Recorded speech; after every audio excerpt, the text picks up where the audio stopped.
السلام علیکم ورحمۃ اللہ وبرکاتہ۔ امید ہے کہ آپ سب خیر و عافیت سے ہوں گے۔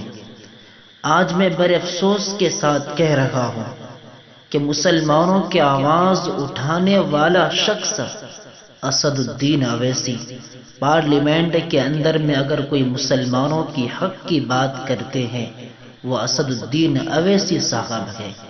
این آر سی کا معاملہ ہو یا 3 طلاق کا مسئلہ ہو، یہ تمام کے تمام مدے پر اگر کوئی بات کرنے والا شخص ہے وہ اسد الدین اویسی صاحب ہے۔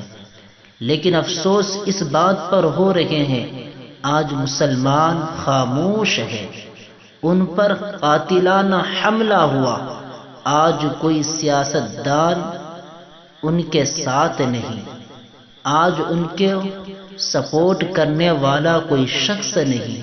لیکن مسلمانوں ذرا سوچو، ہم جن پارٹیوں کو ووٹ دیتے ہیں وہ آج ہمارے ساتھ نہیں ہیں۔